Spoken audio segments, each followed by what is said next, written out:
Moving on to Apple, I think people are familiar with a little company called Apple. Its iOS App Store is thriving. It has just been a huge boon. Looking at over the last 12 months of 2020, an independent study showed that sales on the App Store ecosystem grew to 643 billion, up 24%, despite hardships of COVID around the world. So Apple's developers are making more than double Apple's overall revenue. Small developers have especially thrived on the platform. Those are ones that are defined as have fewer than 1 million downloads and less than $1 million of earnings across all apps.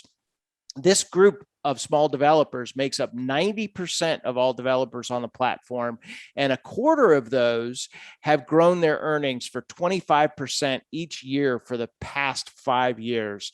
And what's cool is these developers get earnings typically from more than 40 different countries.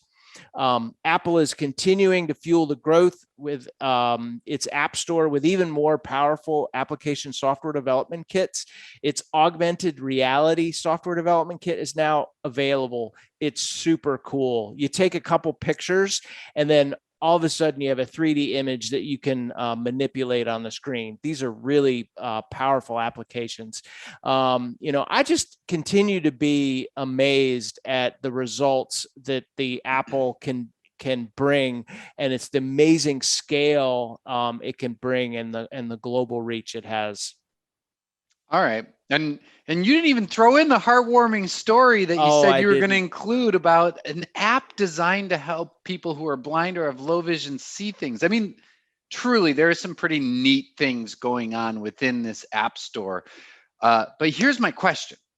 So the App Store is what you're talking about. The App Store also happens to be the major thing that's kind of in the crosshairs of regulators, both in the United States and in Europe, because they say that by owning the App Store and then also developing their own apps or having partnerships with certain companies that they might get more revenue from, they are favoring themselves over smaller players. Now, what you just said makes me think that maybe that's not the case. So how should investors think about this?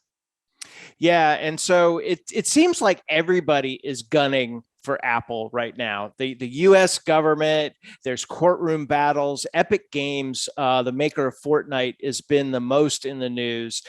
They've sued in the United States, Europe, Australia, and the UK for antitrust, mainly because Epic can't get access to the Apple ecosystem and the iPhones without going through Apple and paying a 30% cut. Now, Apple, you may think, oh, well, that's just the way they can do that off on the side.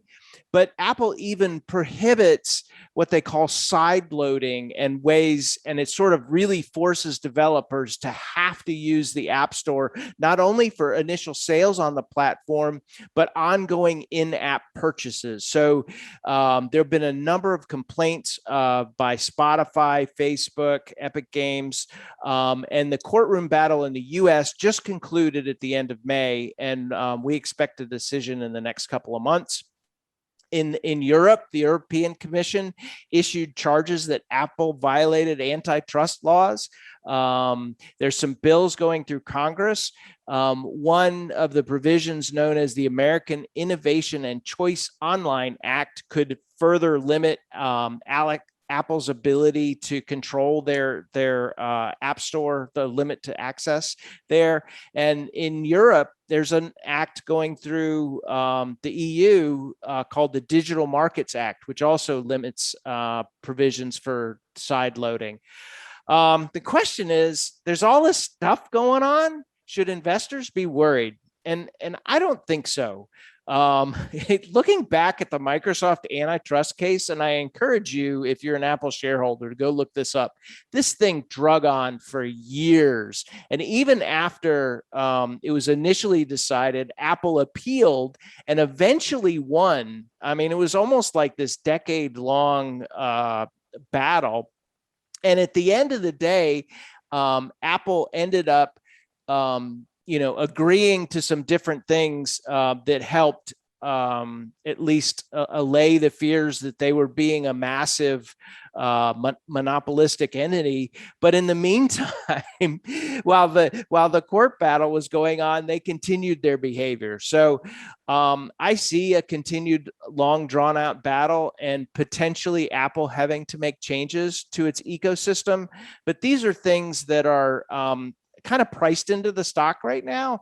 And even if they came out with egregious things that Apple would have to do, Apple is obviously going to appeal them. And I think this is going to go on for a long time. So I wouldn't worry necessarily if you're in an Apple shareholder right now. Yeah, I agree. And I think that, without having really any opinion on whether or not Apple's guilty or not, when you get to be a $2 trillion company, this is what happens.